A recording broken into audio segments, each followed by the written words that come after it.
മായയുടെ പ്രശ്നം തന്നെ എൻ്റെയും. ലോകത്തിലെ 90% ആളുകൾക്കുള്ളതാ ഈ കോംപ്ലക്സ്. അതിലൊരാൾ മായയായിരുന്നു, മറ്റൊരാൾ ഞാനും. സമയം ഇനി വൈകിട്ടില്ല, തിരിഞ്ഞു നോക്കാം. നിങ്ങൾ എന്തിനാ ഒളിച്ചിരുന്നത്? നിങ്ങളുടെ ഒടുക്കത്തെ ഗ്ലാമർ അല്ലേ?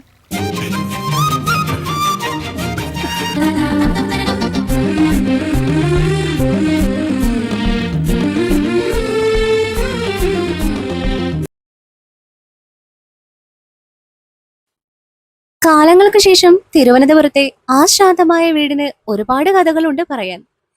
ഇപ്പോൾ ആ വീടിന് പുതിയ നിറമാണ്, പ്രതീക്ഷയുടെ നിറം. കാളിദാസനും മായയും വിവാഹിതരായി. അവർക്ക് ഒരു മകൾ കൂടിയുണ്ട്. അവരുടെ ജീവിതം രുചികളും ഓർമ്മകളും നിറഞ്ഞ ഒരു ചെറിയ ലോകമായി മാറിയിരിക്കുന്നു. വർഷങ്ങൾക്ക് മുമ്പ് മായയും കാളിദാസനും ചേർന്നുണ്ടാക്കിയ ആ കേക്ക് ഇപ്പോൾ എല്ലായിടത്തും പ്രശസ്തമാണ്.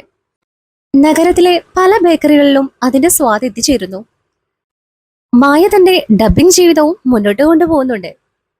പക്ഷേ അവളുടെ യഥാർത്ഥ സന്തോഷം ഇപ്പോൾ അടുക്കളയിലാണ്, കാളിദാസിനൊപ്പം പുതിയ വിഭവങ്ങൾ പരീക്ഷിക്കുന്നതിൽ. മാത്രമല്ല, അവരിപ്പോൾ പ്രശസ്ത ഫുഡ് ബ്ലോഗേഴ്സായി കൂടി മാറിയിരിക്കുകയാണ്. അവർ ലോകത്തിന്റെ പല ഭാഗങ്ങളിലും യാത്ര ചെയ്ത് പല ഭക്ഷണ സംസ്കാരങ്ങൾ പരിചയപ്പെടുത്തിക്കൊണ്ടിരിക്കുകയാണ്. ബാബു ഇന്നും അവിടെ തന്നെയാണ്, വിവാഹം കഴിക്കാതെ തന്നെ. ഒരു പാചകക്കാരൻ എന്നതിലുപരി എല്ലാവർക്കും ഒരു കുടുംബാംഗം തന്നെയാണ് അവൻ. സ്വന്തമായി ഒരു ചെറിയ ഹോട്ടൽ തുടങ്ങാനുള്ള അവന്റെ സ്വപ്നം കാളിദാസൻ തന്നെയാണ് സഫലമാക്കിയത്. പാചകം നന്നാക്കാനായി പണ്ട് അവൻ ഉപയോഗിച്ചിരുന്ന അടുക്കളപ്പൊടി കൈകളെല്ലാം ഇപ്പോൾ അവന്റെ ഹോട്ടലിലെ ജോലിക്കാർക്കും അവൻ പകർന്നു കൊടുക്കുന്നുണ്ട്.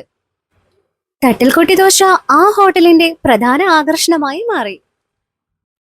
മനുവിന്റെയും മീനാക്ഷിയുടെയും ജീവിതത്തിലെ പുതിയ അധ്യായവും അങ്ങനെ തുറന്നു. ഇരുവരും വിവാഹിതരായി. വിദേശത്തേക്ക് പോയി ഒരു ട്രാവൽസ് അവിടെ ആരംഭിക്കുകയും ചെയ്തു. അങ്ങനെയിരിക്കെ അവർക്കൊരു മകൻ കൂടി ജനിച്ചു. നാട്ടിൽ വരുമ്പോഴൊക്കെ മായാൻറ്റി ഉണ്ടാക്കുന്ന ഭക്ഷണങ്ങൾ ടേസ്റ്റ് ചെയ്തും അത് പരീക്ഷിച്ചു നോക്കുന്നതിലാണ് അവന്റെ സന്തോഷം. ഒരു ദിവസം എല്ലാവരും വീണ്ടും കാളിദാസന്റെ വീട്ടിൽ ഒത്തുചേരുന്നു. ഒരു വലിയ ഡൈനിങ് ടേബിൾ, അതിൽ നിറഞ്ഞു നിൽക്കുന്ന വിഭവങ്ങൾ, ചിരിയും സ്നേഹവും നിറഞ്ഞ ഒരു സന്ധ്യ. പഴയ ഫോൺ കോൾ ഓർത്ത് അവർ ചിരിക്കുന്നു. ഒരു നമ്പർ എങ്ങനെ 4 ജീവിതങ്ങൾ മാറ്റിമറിച്ചുവെന്ന് അവരുടെ ജീവിതം തെളിയിക്കുന്നു. ചിലപ്പോഴൊക്കെ അപ്രതീക്ഷിതമായ കാര്യങ്ങളാവാം ഏറ്റവും മനോഹരമായ കഥയുടെ തുടക്കം.